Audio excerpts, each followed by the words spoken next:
മഹാഗുരു ശരണം. അതുപോലെ ഇവിടെ സൂക്ഷ്മരൂപത്തിലുള്ള ആ ദിവ്യാത്മാവ് യോഗീശ്വര തുല്യനായ ശ്രീ സൂരജ് കൃഷ്ണ കുട്ടുവിന് എൻ്റെ വിനീത നമസ്കാരം. ഞാനിപ്പോൾ എല്ലാവരും ഇത് പറയുന്നവരുടെ ശരീരം ഇതാകുന്നു. എല്ലാവരും പറഞ്ഞ പോലെ, പലരും കമൻറ്റ് ചെയ്ത പോലെ കുട്ടു തീരുമാനിച്ചതനുസരിച്ച് ഞങ്ങളിവിടെ എത്തിയിരിക്കുകയാണ്. കുട്ടുവിൻ്റെ വീട്ടിൽ കുട്ടുവാണ് ഇവിടെ എത്തിച്ചത്. അപ്പോൾ ഇപ്പോൾ എൻ്റെ കൂടെയുള്ളത് കുട്ടുവിൻ്റെ അച്ഛൻ ശ്രീ സുനിലേട്ടനാണ്. അതുകൂടാണ് ഞങ്ങളുള്ളത് കുട്ടുവിൻ്റെ റൂമിലാണ്. ഇവിടെ ഫുള്ളായിട്ട് കുട്ടുവിൻ്റെ ആ പ്രസൻസ് നിറഞ്ഞു നിൽക്കുകയാണ്. അതിൽ ഒന്ന് എനിക്ക് പറയാനുള്ളത്, താഴെ വന്നപ്പോഴേ ഇത് പറഞ്ഞിരുന്നത് സാധാരണ തേങ്ങ വെച്ചാണ് ഞാൻ പ്രസൻസ് നോക്കാറ്. ഇതിപ്പോൾ ഓറഞ്ച് വെറുതെ ഞാൻ കയ്യിൽ വെച്ചിരിക്കുകയാണെന്ന് നോക്കാം, എന്തെങ്കിലും സംഭവിക്കുന്നുണ്ടോ എന്ന് നോക്കാം. കുട്ടുവിൻ്റെ പ്രസൻസ് ഇവിടെ ഫീൽ ചെയ്യുന്നു.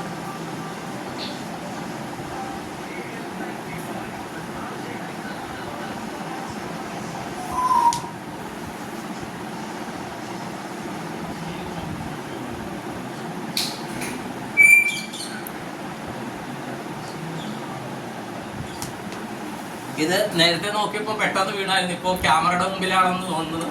കുട്ടു കുറച്ച് ടൈം പിടിച്ചിട്ടാണ് തട്ടിയിട്ടേന്ന് എനിക്ക് തോന്നുന്നു.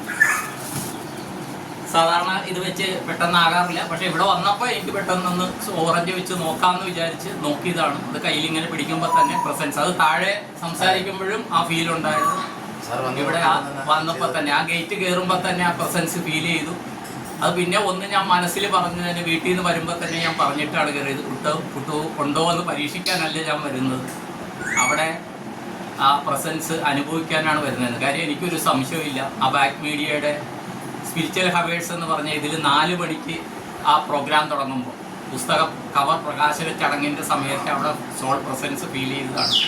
അതുകൊണ്ട് അദ്ദേഹത്തിൻ്റെ ആ ദിവ്യ ആത്മചൈതന്യത്തിന് എനിക്ക് സംശയമില്ല. അതുപോലെ ഇന്നത്തെ വീഡിയോയിൽ ആരാണ്ടോ കുട്ടുവിന് ആത്മശാന്തി കിട്ടട്ടെ എന്ന് പറഞ്ഞു. കുട്ടു ആത്മശാന്തിയൊക്കെ കഴിഞ്ഞ് അതിൻ്റെ അപ്പുറത്തെ തലത്തിലാണ് നിൽക്കുന്നത്. യോഗീശ്വര തലത്തിലാണ് കുട്ടു നിൽക്കുന്നത്. നമ്മളത് മനസ്സിലാക്കണമെങ്കിൽ നമ്മൾ ആ തരത്തിലുള്ള മനസ്സിലാക്കാൻ പറ്റുന്ന രീതിയിൽ നമുക്ക് എന്തെങ്കിലും അറിവുകൾ വരണം. അതുകൊണ്ട് കുട്ടു ആത്മശാന്തി കിട്ടട്ടെ എന്നല്ല, പല ആൾക്കാർക്കും അദ്ദേഹം ആത്മശാന്തി നൽകുന്നുണ്ട്. ഇരുവം സുനിലേട്ടനുമായിട്ട് കുറേ അധികം ആൾക്കാർക്ക് സുനിലേട്ടന് ഡയറക്റ്റ് കുട്ടു വന്നിട്ട് ഇൻഫർമേഷൻ കൊടുത്ത് കുറേ അധികം ആൾക്കാരെ സുനിലേട്ടൻ ഗൈഡ് ചെയ്യുന്നുണ്ട്. അതിനെക്കുറിച്ച് സുനിലേട്ടൻ എന്ന് പറയും. ശരിയാണ്, സാറ് പറഞ്ഞാൽ കറക്റ്റാണ്. കാരണം സാറ് ത്രൂ എന്നെ കുറച്ചൊരു കോൺടാക്ട് ചെയ്തിട്ടുണ്ടായിരുന്നു. അപ്പോൾ അവരെല്ലാം എന്നോട് ചോദിക്കാനുള്ള ആൻസർ എനിക്ക് അന്നൊന്നും പറയാൻ പറ്റില്ല. പക്ഷേ 2-3 ദിവസം കഴിഞ്ഞ് എൻ്റെ മോൻ എന്നെ ഒന്ന് തോന്നിപ്പിക്കുമ്പോൾ ഞാൻ ഇവരുമായിട്ട് കണക്ട് ചെയ്യും. ബട്ട് ഒരുപാട് കാര്യങ്ങൾ ഇന്നലെ തന്നെ ഞാൻ 2 പേരുമായിട്ട് സംസാരിച്ചു. അതിൽ ഒരു വ്യക്തിയുടെ അച്ഛൻ്റെ പ്രസൻസ് പുള്ളിക്കാരിക്ക് കിട്ടിക്കൊണ്ടിരിക്കുകയാണെന്ന് എന്നോട് പറഞ്ഞു. അപ്പം അത് കഴിഞ്ഞ് ഇപ്പോൾ ഈ ഇടയ്ക്ക് പുള്ളിയുടെ അച്ഛൻ തന്നെ വന്ന് പറഞ്ഞു, മോളെ ഇനി ഞാൻ പോവുകയാണ്, ഇനി എനിക്ക് അടുത്ത ജന്മം എടുക്കണം എന്നുള്ള കാര്യം. പക്ഷെ അതിനു മുമ്പ് തന്നെ കുട്ടു എന്നോട് വന്ന് പറഞ്ഞു, അച്ഛാ ഈ പുള്ളിക്കാരിക്ക് കിട്ടിക്കൊണ്ടിരിക്കുന്ന പുള്ളിക്കാരിയുടെ അച്ഛൻ്റെ സോളല്ല, ദാറ്റ് മീൻസ് വേറൊരു പുള്ളിക്കാരുടെ അച്ഛൻ പോയി പറഞ്ഞിട്ട് വേറൊരു സോളിൻ്റെ പ്രസൻസാണ് പുള്ളിക്കാരിക്ക് കിട്ടിക്കൊണ്ടിരിക്കുന്നത്. പക്ഷെ പുള്ളിക്കാരിക്ക് അത് അറിയത്തില്ല. പുള്ളിക്കാരൻ പുനർജന്മം എടുക്കാത്തതിൻ്റെ കാരണം പോലും ഈ മോളെ സംരക്ഷിക്കണമെന്നുള്ളൊരു ഇതുകൊണ്ടാണ് എടുക്കാറുള്ളത്. എന്നോട് പറഞ്ഞത്. കാരണം ഈ കൊച്ചു പ്രായത്തിലാണ് പുള്ളി പോകുന്നത്. അപ്പോൾ ഈ മോക്ക് എന്തോ ആപത്തുകൾ വരാതിരിക്കാൻ വേണ്ടി പുള്ളിക്കാരി പ്രൊട്ടക്ട് ചെയ്തുകൊണ്ട് ഇപ്പം കുട്ടുമായിട്ട് കണക്ട് ആയതിനു ശേഷം പുള്ളിക്കാരനൊരു കോൺഫിഡൻറ്റ് വന്നു. പുള്ളിക്കാരൻ കുട്ടുവിൻ്റെ കൈയിലോട്ട് ഏൽപ്പിച്ചിട്ട് പോകുന്നു. അങ്ങനെയുള്ള ഒരു രീതിയിലോട്ട് വന്നപ്പോഴാണ് പുള്ളിക്കാരൻ സ്വയമായിട്ട് ഒരു പുനർജന്മം എടുക്കാൻ വേണ്ടി പോകുന്നത്. അതൊക്കെ എന്നോട് ഇന്നലെ ഞാൻ ആ പുള്ളിക്കാരോട് പോയി സത്യം ഞാൻ പുള്ളിക്കാരൻ ഞെട്ടിപ്പോയി. ഞാൻ അയ്യോ സാർ, ഞാൻ അതിനെപ്പറ്റി ഇങ്ങനെ ആലോചിച്ചിട്ടിരിക്കുന്നത് എന്താണ് അച്ഛൻ ഇപ്പോൾ പെട്ടെന്നൊരു പുനർജന്മം എടുക്കേണ്ടത്. അതൊക്കെ എന്നോട് കൊണ്ടുവന്ന് കറക്റ്റാണ്. അത് എനിക്കൊരു ക്യാൻസർ ഒരു ചേച്ചി ഇങ്ങനെ വിളിച്ച് സംസാരിച്ചു. എനിക്ക് വളരെയധികം ദുഃഖം തോന്നി. ഞാൻ എൻ്റെ മോനോട് പറഞ്ഞു, മോനെ നമ്മളെ കൊണ്ട് എന്തെങ്കിലും ചെയ്യാൻ പറ്റുന്നെങ്കിൽ ചെയ്തു. പക്ഷെ ഇന്ന് സാർ പറഞ്ഞതിന് കുറച്ച് മുമ്പ് ചേച്ചി എനിക്ക് മെസ്സേജ് ഇട്ടിട്ടുണ്ടായിരുന്നു, റിസൾട്ട് നെഗറ്റീവാണ് സാർ, ഞാൻ വിചാരിച്ചേക്കാൾ നെഗറ്റീവാണ് സാർ, കുഴപ്പമൊന്നുമില്ല, എനിക്കിനി കുറച്ച് ബ്ലഡ് കയറ്റിക്കഴിഞ്ഞാൽ ഞാൻ ശരിയാവും. സത്യം പറഞ്ഞാൽ ഞാൻ എനിക്ക് എന്താ പറയേണ്ടത്. ഞാൻ ആ മെസ്സേജ് കേട്ടപ്പം ഞാൻ തന്നെ എൻ്റെ മോനെ കൊണ്ട് ഇങ്ങനെയൊക്കെ പറ്റുന്നുണ്ടോ എന്ന് ആലോചിക്കുമ്പോൾ ആ ചേച്ചി സോട്ടിൽ ഇന്നലെ പിന്നെ ഞാനൊക്കെ ഭയങ്കരമായിട്ട് ആബ്സെന്റ് ആയിരുന്നു. എന്നോട് ഒന്ന് വളരെയധികം ഫീലിംഗ്. പക്ഷേ ചേച്ചിക്ക് സന്തോഷമായത് എന്താണെന്ന് വെച്ച് കഴിഞ്ഞാൽ, ചേച്ചി ഇന്നലെ മറ്റോ ഹോസ്പിറ്റലിൽ നിന്ന് അറിയിപ്പ് കിട്ടി വരണോന്ന് പറഞ്ഞു. പക്ഷെ ആ സമയത്ത് ഇതൊന്നും അറിയാണ്ടാണ് ചേട്ടൻ വിളിച്ചിട്ട് കാര്യം പറഞ്ഞത്.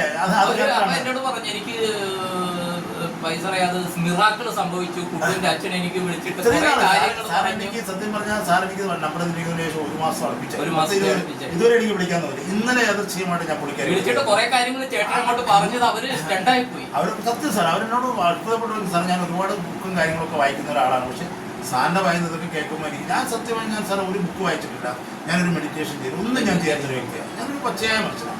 പക്ഷെ എനിക്ക് എൻ്റെ മോൻ്റെ കഴിവുകൊണ്ടായിരിക്കും ഇതൊക്കെ പറയാൻ പറ്റും. ഞാനത് ഓപ്പണായിട്ട് പറയുന്നത് ഇതൊന്നും എൻ്റെ ഒരു കഴിവല്ല. ഞാൻ ആ ചേച്ചിയോട് പറഞ്ഞു. സത്യം പറഞ്ഞാൽ ആ ചേച്ചി ഭയങ്കരമായിട്ട് ഇതായിപ്പോയി, എക്സൈറ്റഡ് ആയിപ്പോയി. ചേച്ചി പറഞ്ഞു അയ്യോ സാർ ഇതൊക്കെ ഇങ്ങനെ സാറിന് മനസ്സിലാവും. ഒരുപാട് ചേച്ചിയുടെ കുടുംബത്തിനെ പറ്റി പറഞ്ഞു. അല്ല വേറൊരു പുള്ളിക്കാരിയുടെ കാര്യവും ഞാൻ പറഞ്ഞു. സാർ അവർക്കൊരു മിസ്ട്രസ്സാണ് പുള്ളിക്കാരിയുടെ കാര്യം ഞാൻ തന്നെ വിളിച്ചത്. പുള്ളിക്കാരിയും അക്സെപ്റ്റ് ചെയ്യും. നമുക്കത് മനസ്സിലാവുന്നുണ്ട് സാർ. കുട്ടു എന്ന് പറയുന്നത് ഇതില് ഒരു കാര്യം കൂടി പറയണം. എനിക്കൊരു തെറ്റിദ്ധാരണ ഉണ്ടായിരുന്നു. ഞാനതിപ്പോ ഇവിടെ വെച്ച് ഈ കുട്ടുവിന്റെ ഇതിൽ വെച്ച് പറയും. കാര്യം ആദ്യം ഈ കുട്ടുവിന്റെ വീഡിയോ എടുക്കുമ്പോൾ അബാക്കാണോ? അല്ല, അബാക്ക് മൂന്നാമതാണ്. അപ്പൊ ഏതോ ഒരു വീഡിയോ കണ്ടപ്പോഴത്തേക്കും കുട്ടുവിന്റെ ആത്മാവിന് വേണ്ടിയിട്ട് സാധാരണ നമ്മുടെ ആചാരപ്രകാരം ചെയ്യേണ്ട ചടങ്ങുകളുണ്ട്.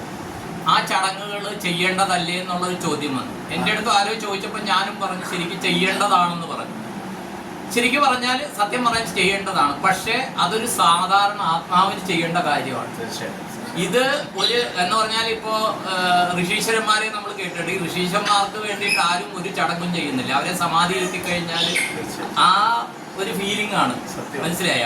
അപ്പോൾ കുട്ടുവിനോടും ഞാൻ ഈ വീഡിയോയിലൂടെ അതിന് ഞാൻ മാപ്പ് ചോദിക്കുകയാണ്. കാര്യം സാധാരണ ഒരു ആത്മാക്കളെ പോലെ ഒരു കർമ്മം ചെയ്യേണ്ട ഒരു ആത്മാവല്ല കുട്ടുവിൻ്റെ.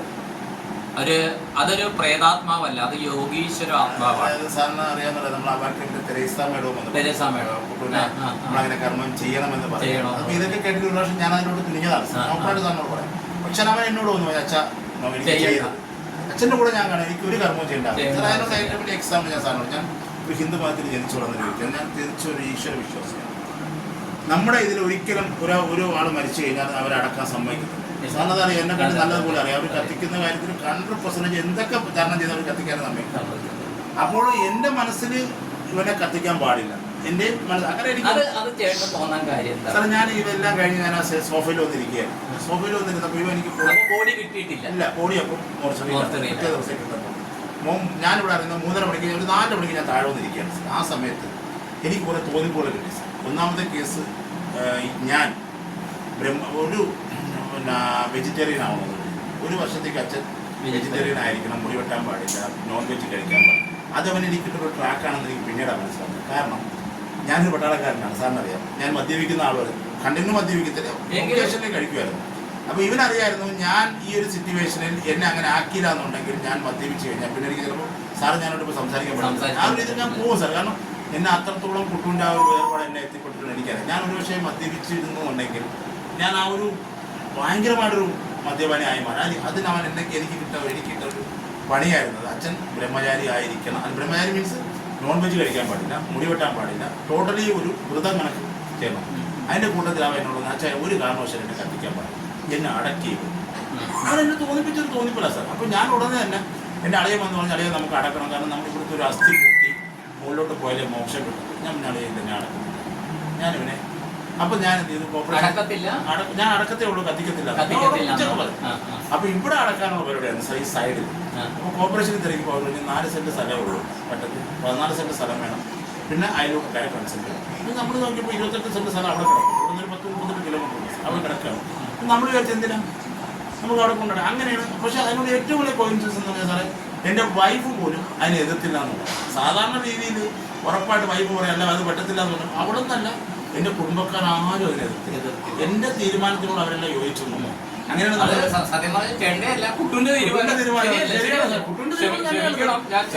തീരുമാനം തന്നെയാണ്. ഒരിക്കലും ഇതൊന്നും എൻ്റെ തീരുമാനമല്ല. നമ്മുടെ തീരുമാനം എങ്ങനെ വയസ്സാണ്, നമുക്ക് ഇതൊരു എക്സ്പീരിയൻസ് ഇല്ല. ഒന്നാമത്തെ കേസ്. രണ്ടാമത്തെ കേസ് പെട്ടെന്ന് എനിക്ക് അങ്ങനെ ഒരു തോന്നൽ വന്നതെന്നൊന്നും എനിക്കറിയില്ല. അപ്പോൾ ഇതെല്ലാം അവൻ്റെ ഒരു രീതികളായിരുന്നു സാർ. ഇവൻ അതെല്ലാം എനിക്ക് തോന്നുന്നു ഇവനങ്ങനെ കരുതി കൂട്ടി വെച്ചിട്ടുണ്ട്. ഇതൊക്കെ ഇങ്ങനെ നടക്കണം, ഇങ്ങനെ സംഭവിക്കണം, അല്ലെങ്കിൽ അച്ഛനെ ഇങ്ങനെ ആക്കി എടുക്കണം എന്നുള്ള അവൻ്റെ തീരുമാനം. പിന്നെ അതിനുശേഷം ഇവൻ്റെ മാമൻ പറഞ്ഞു നമുക്ക് അവിടെ ഒരു സമാധി എടുക്കണം. അവൻ്റെ മാമൻ്റെ ഇഞ്ചു എന്നാണ് പുള്ളിക്കാരനാണ് പറഞ്ഞത് നമുക്ക് അവിടെ ഒരു സമാധി എടുക്കണം. അതുപോലെ സാറ് ശ്രദ്ധിക്കേണ്ട കാര്യം, ഇവന് ഇഷ്ടപ്പെടാത്ത ഒരു വ്യക്തികൾ പോലും ആ സമാധിയിൽ കൈവച്ചിട്ടില്ലെന്നുള്ളത്. ഇവന് ഇഷ്ടമില്ലാത്ത ആരും അവനെ തൊടാൻ സമയം. അതിനുള്ള എക്സാമ്പിൾ ഞാൻ 3 സാറിനോട് പറയാം. ഒന്ന്, ഇത് കെട്ടാൻ വേണ്ടി ഞാനൊരു മേശരിയെ കണ്ട് എല്ലാം പൈസ എല്ലാം ഫിക്സ് ചെയ്ത് നിന്നപ്പോഴത്തേക്ക് ഇവൻ എൻ്റെ ഏറ്റവും കൂട്ടുകാരനോട് ശ്രീകുമാർ എന്ന് പറയും. അവനും കൂടെ നിർമ്മാണം തുടങ്ങി ഭയങ്കര ഇഷ്ടമാണ് മാമനെന്ന് വിളിക്കും. അവനാണ് ആ സമാധി കെട്ടുന്നത്. ആഴ്ച ഇതുവരെ ഒരു സമാധിയോ കാര്യങ്ങളൊന്നും കെട്ടത്തില്ല, ഒത്തവേല അറിയാം. അവനാണ് അത് കെട്ടിയത്. അത് കഴിഞ്ഞ് അതിൻ്റെ പെയിൻറ്റിങ്ങും കാര്യങ്ങളും അവൻ്റെ മാമനെ കൊണ്ട് തന്നെ ചെയ്തു. ഞാൻ അത് കഴിഞ്ഞ് ഒരു ഷീറ്റ് അടിക്കാൻ വേണ്ടി കൂലി അടിക്കാൻ വേണ്ടി അവിടുത്തെ ലോക്കൽ കാലിനെ വിളിച്ച് എല്ലാം കാണിച്ച് അളവ് കൊടുത്തു. പക്ഷേ അവർ പറഞ്ഞു അവർക്ക് പേടി, അവരിവിടെ ഒന്ന് ചെയ്യാൻ നമുക്കൊരു പേടിയുണ്ട്, കൂടെ ഉള്ളവർക്ക് പറ്റുന്നില്ല. ഉടനെ തന്നെ എൻ്റെ കൂടെ ഇവനെ അറിയാനുള്ള ഒരു കണ്ണൻ എന്ന് പറഞ്ഞൊരു ഫ്രണ്ടുണ്ട്, അവനെ വിളിച്ചു. അവൻ തന്നെ ഓടി വന്നു, അവൻ തന്നെ അതെല്ലാം ചെയ്തു തന്നു. അവന് അവന് വേണ്ടപ്പെട്ടവരല്ലാതെ ഒരു ആൾക്കാരും ആ സമാധിയിൽ അവൻ തൊടാൻ സംഭവിച്ചു. ഇതൊക്കെയാണ് അവൻ്റെ ഒരു പോയിന്റ് ഓഫ് വ്യൂ എന്ന് പറയുന്നത്. അത് നമുക്കൊരിക്കലും നമുക്കത് എക്സ്പീരിയൻസ് ചെയ്തെന്ന് നമുക്കറിയാൻ പറ്റും. എന്ന് ചിലപ്പോൾ തേർഡ് പാർട്ടി ആയിരിക്കും ഇങ്ങനെയൊക്കെ തോന്നുന്നില്ല സാർ. അതിലെല്ലാം അതിലൊരു കട്ട വെച്ചിട്ടുണ്ടായിരുന്നാലും ഒരു സീലിംഗ് വെച്ചതായിരുന്നാലും ഒരു ഷീറ്റ് അടിച്ചതെല്ലാം അവന് അറിയാനുള്ള ആൾക്കാരും അവൻ മാമാന്ന് വിളിച്ചിട്ടുള്ളവരും അത് ചെയ്തിട്ട് എല്ലാം അതാണ് അവൻ്റെ. അപ്പൊ ആ ഇത് ചെയ്യുമ്പോഴും ഇങ്ങനെ കുട്ടുവിന്റെ പ്രസൻസ് അവിടെ ഫീൽ ചെയ്ത്